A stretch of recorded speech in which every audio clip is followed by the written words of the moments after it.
Hello guys, welcome to Sociocultural ASPE Screencast Exam 1A. So this will be your first kind of screencast on sociocultural exam questions, ready for Saturday or Wednesday revision sessions. So you've seen the kind of exam success cycle, you know what you're doing now. If you feel like you know the acronym before, as soon as you see the question, just pause it. Check, see if you know it, write down the answer, and just make sure you're prepared for when you come to the session, that you have an idea of the kind of link between the question and the acronym, and make sure you're circling the word that is most important to link you to that acronym. Okay, so we'll start off then. Question 1. Explain the advantages and disadvantages of the London 2012 Olympics on sport. You would have one or the other of these. However, the way I want you to remember it is to chunk one acronym and directly contrast the part of the acronym to get the advantages and disadvantages. So it's what you're looking for. The key word in this obviously is the Olympics. Okay, and sport. So the key thing I need you to think about is sport, and the memory method is going to be for that. So basically, sport, if you think about sport, is professional. Okay, if you take part in elite sport, it is professional. So what I need you to do is take the first 4 letters of the word professional and add an extra F and make the word prof. Okay, so you're basically going down here using those key things. Now, sport does something to kind of the status of, Olympics does something to the status of sport. Okay, other events can be done. You can see how it translates here. So basically, first one, increased profile of sport. As a result, or Olympic sport, for example, things such as archery during the Olympics. Then you're going down to here, the R is the Rugby World Cup. So as a result of the Olympics, further international events are attracted to the UK. So that was the 2015 World Cup. Then you're looking at organisation, so there's an increased organisation of national governing bodies and sports science backup departments. Following on from that, there's an increase in funding from the National Lottery for elite performers via the World Class Performance Plan. And then on top of that, okay, you have an increase in the number of facilities that are world class. Okay, so you've got things like the cycling velodrome that come as a result of the Olympics. So if you want to look at how that kind of links to disadvantages, I'll put it on here. Okay, so I'll put a however in here if you want to have a look at this. I'm not going to go through both, so I can get through the screencast. If you want to pause now, you can do. You can see there's a direct contrast for everything other than the Rugby World Cup attracts further international events. Okay, so that gives you another 4 things you can write about. Okay, so going on from there then, next question. Identify the roles of the IOC. Okay, so basically, as soon as you see this roles linked to an Olympic body, so the International Olympic Committee, all I need you to do is abbreviate International Olympic Committee to what I put here, which is IOC. That directly gives you a memory method. Okay, so the I, okay, so O and C, and you can see how this translates from here. So international body, so it's an international body that governs the national bodies, so such as the BOA for us. O organises summer and winter games, okay, so that's another responsibility. And finally C, commercialism, it controls commercialism for Olympic Games. So straight away you've got kind of 3 roles from the direct abbreviation that most people use when they talk about the International Olympic Committee. So moving on. Identifies the roles of Sport England. Now this will be a 3-mark question max, or it could be more if you come into a question that's like a 10-mark question and it's linked to the performance pyramid, which I'll put into your 10-mark question packs.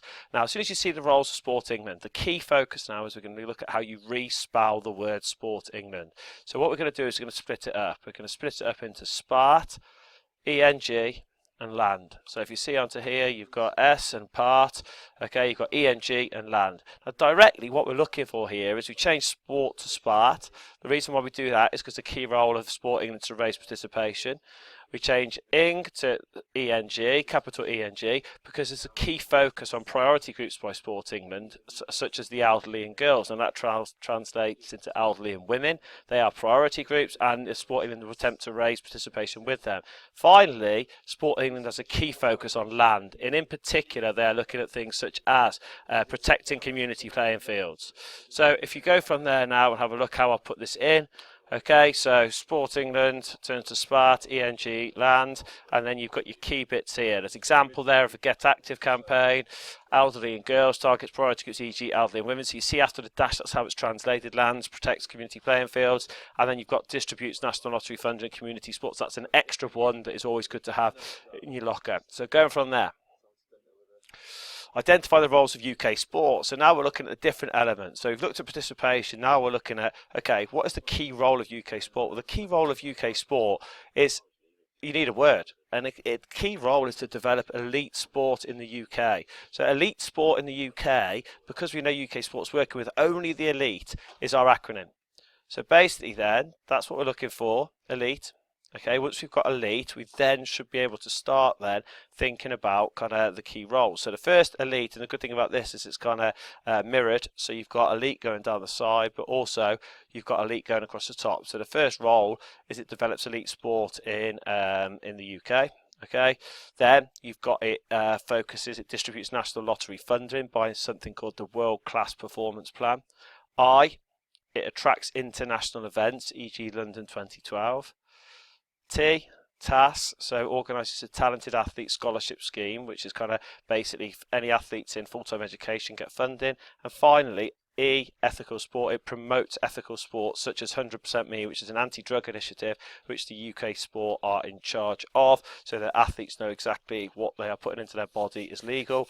So there's your key one there for UK sport. Now we're going on to kind of the organisation of sport in the UK.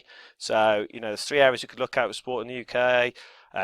Surviving ethnic sports, the most recently examined question, the English public schools, and then this one, which last came up in 2012, summer. So this is one that we really need to be focused on. Okay, so explain the traditional amateur approach to sport in the UK. So what we need to look at, okay, from here is to say, right, we need to ask ourselves probing questions, so these questions will have come up already. So when we're in a situation where there's no acronym, or there's no mnemonic, or there's no memory hook, we need to make sure that we have some trigger questions in our head about kind of probing in. They usually begin with W's and there's the odd H. So basically what we're looking for here, traditional amateur approach. So the key questions we're asking is, what is it based on?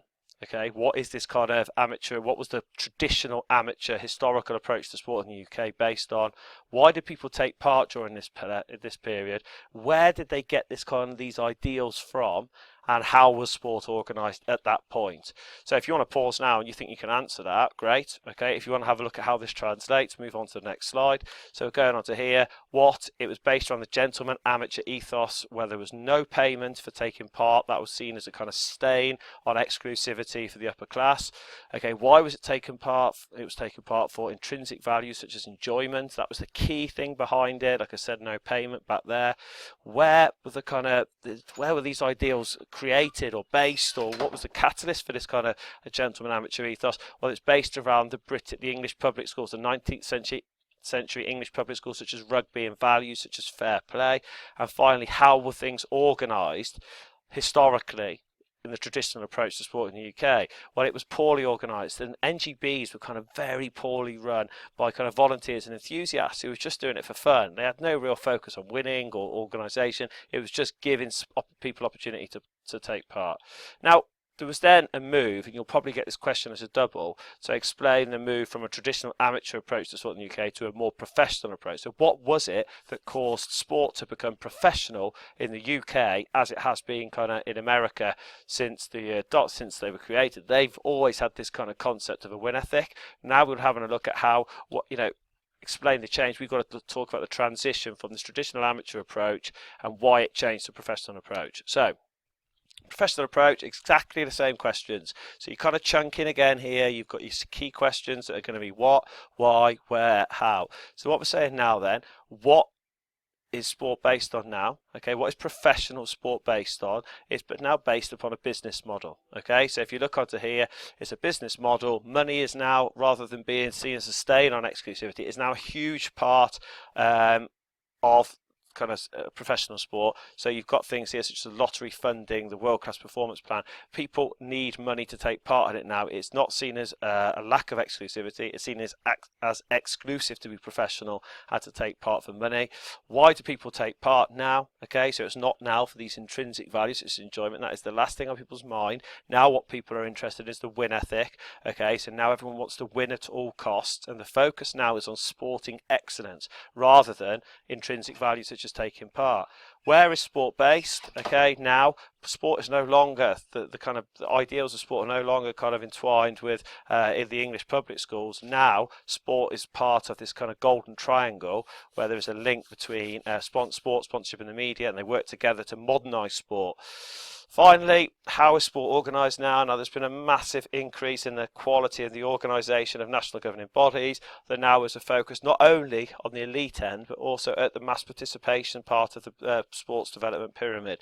So the more people they can get into sport, the more funding they get. And secondly, the more people they get on the foundation and participation layers, the more people that can move up to this concept of sport and excellence here.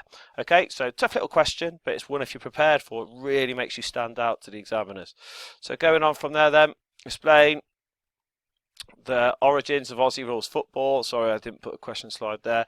So basically the key triggers here then, who is in who created it, where, when was it created, where was it played, why was it even created in the first place, and there was a double what here of the two potential combinations of kind of what combined to allow it to become a sport of its own. So, if looking on here, who created them? So we've got Tom Wills, where and when, created in 1850s in the state of Victoria.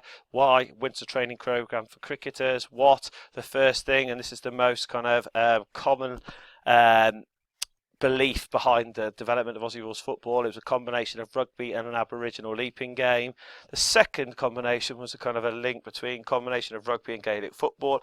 However, this link is proved tenuous due to the fact that Gaelic football was actually officially created after Australian rules football was created. So this link is tenuous. However, you will get credit for putting it into the exam.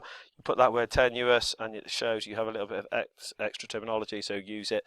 Moving on from there then, next question, explain the factors affecting the development of Aussie rules football. Now, I'm a massive believer, this could be a 10-mark question linked to the origins of Aussie rules football. So this this mnemonic is absolutely hugely important. So what are the factors affecting the development, or that have shaped the development of Aussie rules football? So you're thinking here then, Aussie rules football, we need a mnemonic. The mnemonic's going to be this: all Australian Aboriginals exit bush because match programme comes on. So you're trying to put this into perspective now. So you're thinking, right, all Australian Aboriginals, so the kind of indigenous population, okay, exit the bush. A high majority of Aboriginals live in the bush or the outback, okay, and because the match programme, they really are into Australian rules football. It's the highest participation rate for Aboriginals in any sport comes on. So it's contextual, it's linked to the question. If you can get that into your head and keep practicing this kind of mnemonic, it will help.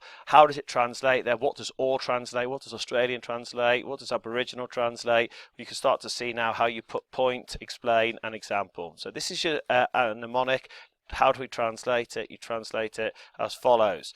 So you've got onto here. So between 2001 and 2005, 42% increase in participation.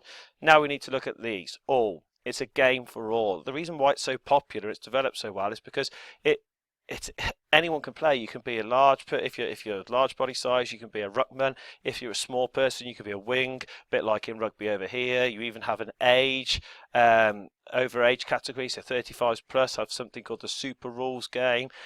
Females can play in co-education teams, so it really is a game for all. Australia, so Oz turns to Australia's national sport. It's seen as the people's sport in Australia. Okay, it has inherent links with kind of the bush culture. So I'll leave that for a second because it'll come back down here. Going on from there, Aboriginals, it's the highest participation rate for Aboriginals over any other sport. Okay, you look at rugby, you look at cricket and see the number of Aboriginals compared to what you see in Aussie rules football. There's a huge difference. I think the figure is 21% the last time it was counted of Aboriginal professional players. Exhibition matches, there are often exhibition matches to kind of help promote it around Australia and New Zealand to like increase awareness. Bush culture, okay, the reason why Australians love Australian rules football is because the physical nature of it links to this kind of Australian ideology of the bush culture, which kind of champion the survival of the fittest notion. In order to survive on the Australian rules football field, they feel that this kind of encapsulates that concept. Going on from there, conversion. Many sports people convert from other codes, which rugby and football, okay, because you get more money, celebrity status. Media, Australia's largest sports companies like Fox Sports, multi-million-dollar contracts to have the ARF TV rights, and you can read the rest of it on there. I'm about to run out of time on this screencast. Progression pathways quickly. There's a clear progression route from high schools in Melbourne to the Melbourne Devils. Okay, and finally your commercialism one there.